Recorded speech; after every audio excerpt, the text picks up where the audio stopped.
आप देख रहे हैं दुनिया भर की खबरें और ये रही आज की सुर्खियां। हिजबुल्लाह की एयर डिफेंस यूनिट हुई एक्टिव। इजराइल का हरमेस 450 ड्रोन मार गिराया। इजराइल ने हिजबुल्लाह के कई अड्डे किए तबाह। हिजबुल्लाह ने भी मिलिट्री इंडस्ट्रियल बेस को बनाया निशाना। गजा में इजरायली हमलों के 400 दिन हुए पूरे। टेंट और स्कूल पर हुए ताज़ा हमलों में दर्जनों फलस्तीनियों की मौत। हथियार लेकर इजराइल जा रहे अमेरिकी जहाज का एक मुस्लिम मुल्क ने किया वेलकम। इससे पहले स्पेन ने नहीं दी थी जहाज को डॉकिंग करने की इजाजत। हमास फतह में दोस्ती के लिए मिस्र ने पेश किया प्रपोजल। उधर महमूद अब्बास से डोनाल्ड ट्रंप ने की बात। गजा में जंग रुकवाने का किया वादा। और हथियारों के कारीगरों को यूक्रेन भेजेगा अमेरिका। कुछ कॉन्ट्रैक्टर्स को मिली इजाजत। आज़ाद बोल इंडिया में आप सभी का खैर मकदम है। मैं हूं आदिल खान आज़ाद। आज है 9 नवंबर 2024 और आप देख रहे हैं रात 10 बजे का स्पेशल बुलेटिन दुनिया भर की खबरें। तो चलिए शुरू करते हैं दुनिया भर की खबरों का ये सफर तफसील से। सबसे पहली खबर हिजबुल्लाह की एयर डिफेंस यूनिट से जुड़ी हुई है, जिसने सरफेस टू एयर मिसाइल से इजराइल का एक हरमेस 450 ड्रोन मार गिराया है। इस ड्रोन की कीमत $30 मिलियन है। तो करोड़ों का नुकसान सिर्फ एक मिसाइल से कर डाला है हिजबुल्लाह ने। ये एक बड़ी बात है, क्योंकि अभी तक हिजबुल्लाह के ऊपर या हिजबुल्लाह के अड्डों के ऊपर, लेबनीज गाँव के ऊपर इजरायली ड्रोन्स और फाइटर जेट्स हमला करके जाते थे और कुछ भी नहीं कर पाते थे हिजबुल्लाह के लड़ाके। हालांकि ये कोई पहला ड्रोन नहीं है और हालांकि ये कोई पहली बार नहीं है जब एयर डिफेंस यूनिट हिजबुल्लाह की एक्टिव हुई हो। प्रेस टीवी ने इसे खबर बनाया और 9 नवंबर में ही इसे छापा है। बताया है कि एक unmanned aerial vehicle, it means UAV, ये 450 हरमेस ड्रोन था जिसे सरफेस टू एयर मिसाइल से सैटरडे को मार गिराया गया है। दी सिरेन विलेज है लेबनान के नबातिया गवर्नरेट में। यहाँ पर इस ड्रोन का मलबा आकर गिरा है। तो फिलहाल इसके अलावा हिजबुल्लाह ने क्रियत शिमोना इलाका जो इजराइल के कब्ज़े में है उस पर भी कई मिसाइलें दागी हैं, कई रॉकेट्स दागे हैं। अलमायदीन की खबर बताती है कि हिजबुल्लाह ने आज सैटरडे को हाइफा के ज़ेवलोन मिलिट्री इंडस्ट्रियल बेस को भी निशाना बनाया है। ये मिलिट्री बेस IDF के एतबार से बहुत ज़्यादा यूँ कही कि अहम है, बहुत इम्पॉर्टेंट है। और इसे इसलिए निशाना बनाया है हिजबुल्लाह ने कि यहाँ पर बहुत सा ऐसा साजो सामान बनता है या दुरुस्त होता है जो हिजबुल्लाह और गजा में लोगों के ऊपर बरसाया जाता है IDF की तरफ से। लिहाजा यहाँ पर जो है मिलिट्री इंडस्ट्रियल बेस पर नुकसान करने का दावा किया है हिजबुल्लाह ने। इसमें भी वही बात है कि ड्रोन भी गिराया है। हसन नसरल्लाह की तस्वीर के साथ पहले वीडियो जारी किया गया, वो सरफेस टू एयर मिसाइल जो मारी गई उसका भी, और जो नए रॉकेट दिखाए गए उनका भी। हसन नसरल्लाह के रास्ते पर चलते हुए हिजबुल्लाह ने के लड़ाकों ने कहा है कि हम जीत हासिल करेंगे, इजराइल को धूल चटाएंगे। उन्होंने लब्बैक या नसरल्लाह के साथ इन नारों के साथ अपने रॉकेट्स और अपने मिसाइल दागे और इजरायली इलाकों में नुकसान का बड़ा दावा किया। अब बात गजा की। 400 दिन पूरे हो चुके हैं इजराइल का हमला शुरू हुए गजा पर। 7 अक्टूबर 2023 को ये हमले शुरू हुए थे और तब से लेकर अब तक 43,000 से ज़्यादा फ़लस्तीनी शहीद हो चुके हैं, मारे जा चुके हैं। इनमें से बहुत सौ के नंबर नहीं जुड़ पाए हैं। ये वो तादाद है जिनके बारे में मालूमात गजा की हेल्थ मिनिस्ट्री को है, जो अस्पतालों तक लाए गए या जो मौके पर ही जिनका इंतकाल हो गया। लिहाजा ये वो तादाद है जिनका कोई शुमार है किसी रजिस्टर में। इसके अलावा और कितने लोग नामालूम मारे गए हैं, कहीं फंसे हुए हैं, कहीं आज भी बेजान जिस्मों के साथ दबे हुए हैं, किसी को नहीं मालूम। 400वें दिन भी इजराइल के हमलों में कोई कमी नहीं आई, तशद्दुद आज भी जारी रहा। कई लोग, जहाँ तक तादाद मुझे अपडेटेड मालूम है, ताज़ा जो अभी छपी भी नहीं है, दर्जनों लोग आज हुए गजा में हमलों में मारे गए हैं।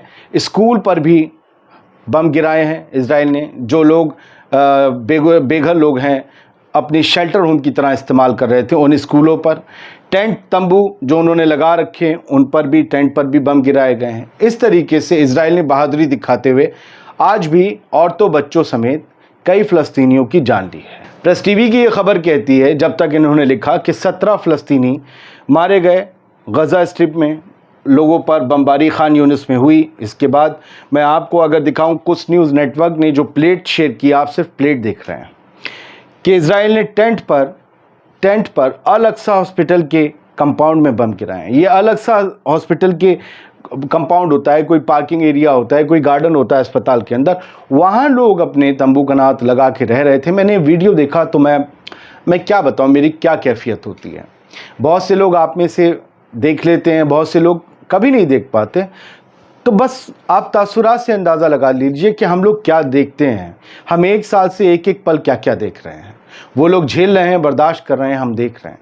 अल-अक्सा अस्पताल में जो टेंट थे उनके ऊपर बम गिराए हैं, और उसके बाद जो मंज़र होता है, अल-अक्सा अस्पताल दीर अल बलाह में है, यहाँ पर जो मंज़र सुनाई दिया, दिखाई दिया, कानों में चीखे, वो बयां करने लायक नहीं है। कमाल अदवान हॉस्पिटल जो नॉर्थ गज़ा में है, वहाँ के जो डायरेक्टर हैं, उन्होंने जो कहा है, फ़लस्तीनियन डॉक्टर हुसैम अबू सफ़िया डायरेक्टर हैं कमाल अदवान हॉस्पिटल के, वो सुनने लायक हैं जो बात है। उन्होंने कैटास्ट्रोफिक बताया सिचुएशन को, बिल्कुल मतलब यूँ समझ लीजिए कि बस जानलेवा, तबाहकुन, ख़तरनाक, कुछ भी आप लफ्ज़ ले लीजिए, मतलब एक क़यामत सा नज़ारा है। आग है, बर्बादी है, तबाही है, ज़ख्मी लाए जा रहे हैं, मरे हुए लोग हैं, पूरे जिस्मों में नहीं आ रहे, खाना है नहीं, पानी है नहीं, दवा नहीं है। ये प्लेट जो कहती है ग्राफिक, वो ये कहती कि सर्जिकल मेडिकल टीम्स नहीं हैं, एम्बुलेंस का मूवमेंट नहीं हो पा रहा है, मेडिकल सप्लाईज़ ख़त्म हो चुकी हैं, फूड ट्रक्स नहीं आ पा रहे हैं, लोग भूखे भी हैं, प्यासे भी हैं, ज़ख्मी भी हैं और लाचार भी। हालात नॉर्थ गज़ा में बदतर हैं। नॉर्थ गज़ा भुखमरी की कगार पर है, इमिनेंट फेमाइन की।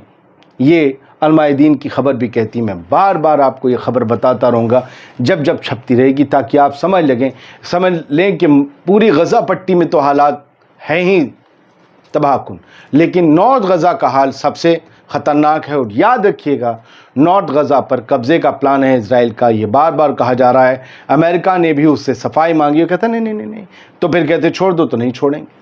तो आप समझ लीजिए कुछ होने वाला है इस इलाके का, तभी कहा जा रहा है कि पूरा साफ किया जा रहा है नॉर्थ गज़ा। एक जहाज कहा जा रहा है कि अमेरिका से इजराइल के लिए हथियार, बहुत ख़तरनाक हथियार लेकर आ रहा है। इस जहाज़ को स्पेन ने अपने बंदरगाह पर डॉक करने की इजाज़त नहीं दी। स्पेन फ़लस्तीन के हक़ में बोलता है, गैर मुस्लिम ममालिक है, उसने अपने बंदरगाह पर डॉक करने की परमिशन नहीं दी अमरीकी जहाज़ को। फिर मोरक्को एक मुस्लिम मुल्क है, उसने अपने यहाँ इजाज़त दे दी। आइए अभी भी वेलकम अमेरिका को अपने, उसका इस जहाज़ का नाम मर्स्क डेनवर है। ये वेपन्स और एम्यूनिशन ला रहा है इजरायली ऑक्यूपेशन के लिए, कुछ नेटवर्क का कहना है। ये जहाज़ की लोकेशन है और उसका मूवमेंट है जो आपको दिखाएगा। ये मर्स्क डेनवर, ये इतना बड़ा जहाज़ है, इसमें कंटेनर ही कंटेनर है, उन कंटेनरों के अंदर बताया जा रहा हथियार है। तो मोरक्को ने कहा आइए हुजूर, आपको जगह चाहिए, हमारे यहाँ से आइए लंगर डालिए। अब ये बताया जा रहा है, इजिप्ट की बात कर लें कि इजिप्ट ने एक जो डील है, एक जॉइंट कमेटी बनाने की बात कही है गज़ा के एडमिनिस्ट्रेशन के लिए। देखिए, जंग तो कोई हो, इजराइल क्या है, इजराइल के कोई और भी आ जाएं, ज़िंदगी भर जंग नहीं लड़ सकते। और इजराइल के कोई और आने की ज़रूरत ना होती अगर अमेरिका हथेली ना लगाता नीचे से, इतने हथियार ना देता, और जो भेज भी रहा है। ये कब की, ये एक महीना इजराइल के बस की बात नहीं थी ये जंग लड़ लेना, मैं जिम्मेदारी से कह रहा हूँ। अगर मदद ना मिलती तो ये जंग भी बंद हो जाएगी। तो उसके बाद गज़ा का क्या होगा? गज़ा के निज़ाम के लिए, फ्यूचर के लिए मिस्र ने एक पहल की है, हमास और फतह के दोनों मूवमेंट को, पॉलिटिकल मूवमेंट्स को करीब लाने की, ताकि आप लोग मिल के निज़ाम संभालें। फतह पहले कभी राज करता था, बाद में हमास करता था।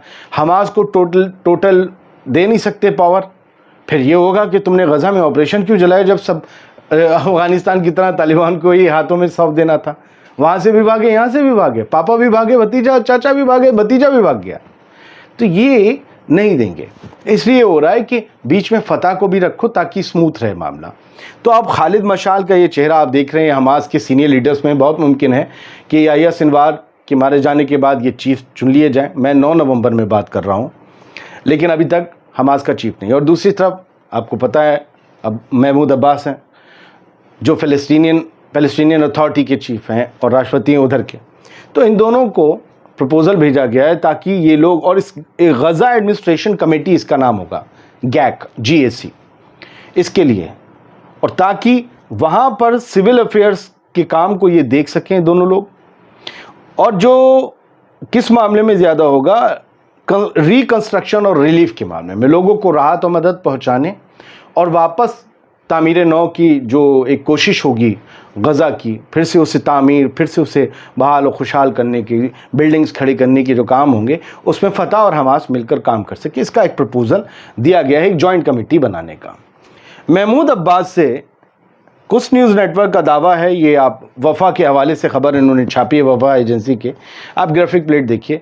महमूद अब्बास से Donald Trump president elect of America, अब वही बनेंगे, उन्होंने बात की फ़ोन पर और महमूद अब्बास से कहा नहीं तुम घबराओ नहीं, और हम जो है वो गज़ा में जंग रुकवाएंगे। Trump says he is committed to ending Gaza's war and cooperates with Palestinian leaders during call with Abbas. Abbas Mahmoud के साथ कॉल में या महमूद अब्बास के साथ कॉल के दौरान, बातचीत के दौरान डोनाल्ड ट्रंप ने दोहराया कि मैं कमिटेड हूँ गज़ा में जंग रुकवाने के लिए और हम फ़लस्तीनी लीडर्स के साथ कोऑपरेट करेंगे। अब क्या ये हमास को कभी नहीं मानेंगे फ़लस्तीनी लीडर? महमूद अब्बास फ़लस्तीनी अथॉरिटी को ही ये मानेंगे, लेकिन क्या ये कीमत लेंगे जंग रुकवाने की कि यरूशलेम उन्हें दे दो? क्योंकि ये इन्हीं की दौरे सदारत में यरूशलेम को राजधानी तस्लीम कर लिया गया था इज़राइल की। यही वो शख्स है, अमेरिका का सदर था तब ये अपनी अमेरिकन एम्बेसी को टेल अवीव से उठाकर यरूशलेम ले आया था। ये इस तरीके की कोशिश थी कि यरूशलेम इज़राइल का हिस्सा है, अल-कुद्स, जबकि ऐसा नहीं है।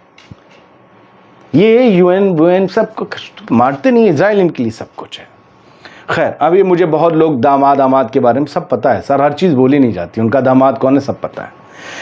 लेबनान की जगहें ऐसे तबाह हो गई हैं, घर एक दूसरे के ऊपर गिरे पड़े हैं, कुछ कर ले हिजबुल्लाह हमास, लेकिन ये जंग जो जारी है ना, इस पे आम आवाम पिस रही है और पीस रहा है रोज़ इज़राइल। ऐसी तबाही हर रोज़ की कहानी, ऐसा लगता है एक रोज़ कोई नई पिक्चर देख रहे हैं तबाही की, वर्ल्ड वॉर 2 की।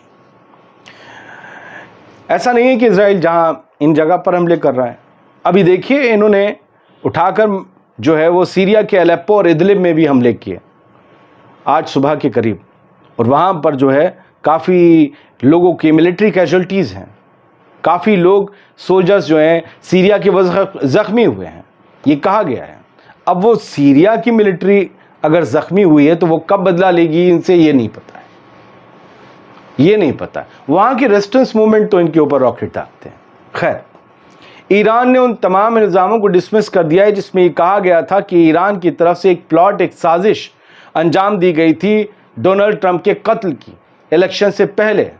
ये बात पहले भी आई थी, तो ईरान ने कहा कि कोई सबूत नहीं है कि ईरान किसी ऐसी साजिश में मुलव्विस रहा जिसमें डोनाल्ड ट्रंप का कत्ल किया जाना हो, हमें क्या करना है। लेकिन लोग कहते हैं नहीं, कासिम सुलेमानी को डोनाल्ड ट्रंप के दौरे सदारत में मारा गया था, उनका कत्ल किया गया, इसलिए ईरान बदला लेना चाहता है डोनाल्ड ट्रंप से। तो डोनाल्ड ट्रंप माफ़ कीजिएगा सदर बने अमेरिका के, उससे पहले ही ईरान के ऊपर ज़रा सख्तियाँ, क्योंकि डोनाल्ड ट्रंप को ईरान तो वैसे भी किसी अमेरिकी सदर को नहीं पसंद, ट्रंप को ख़ास तौर से नहीं पसंद है, तो पहले से ही कहानी बन रही है। अच्छा, आखिरी खबर ये है कि पेंटागन ने इजाज़त दे दी है कुछ यूएस मिलिट्री कॉन्ट्रैक्टर्स को, जो अमेरिकी मिलिट्री का काम करते हैं, ठेका लेते हैं, उनमें से कुछ ठेकेदारों को इस बात की इजाज़त दे दी है कि जो हमारे हथियार हमने यूक्रेन को बतौर हदिया दिए हैं रूस से लड़ने के लिए, जाके उनके नट बोल्ट टाइट करो भाई, गोले चलाते चलाते ढीले हो गए हैं, जो भी उनका अंजर पंजर पुर्जा जो भी ढीला हो गया है उसको वहीं पर ठीक करो, क्योंकि पहले ये वहीं आकर या तो पड़े रहते थे ख़राब हो गए तो, या फिर वापस आते थे ठीक होने, फिर जाते थे कि कहीं ऐसा ना हो कि हमारे नट बोल्ट टाइट करने का तरीका सीख लें। तो अब कुछ रूल्स में तरमीम करके, चेंज करके कॉन्ट्रैक्टर्स को इजाज़त दी गई, कुछ को अमेरिका से जाइए यूक्रेन में और ऑन साइट जाकर हमारे हथियारों को दुरुस्त कीजिए। दुनिया भर की खबरों में आज के लिए बस इतना ही। थोड़ी देर हो जाया करे तो माफ़ कर दिया करें, कभी कभी कुछ चीज़ों में अटक जाते हैं। बहुत बहुत शुक्रिया, सलामत रहिए, खुश रहिए।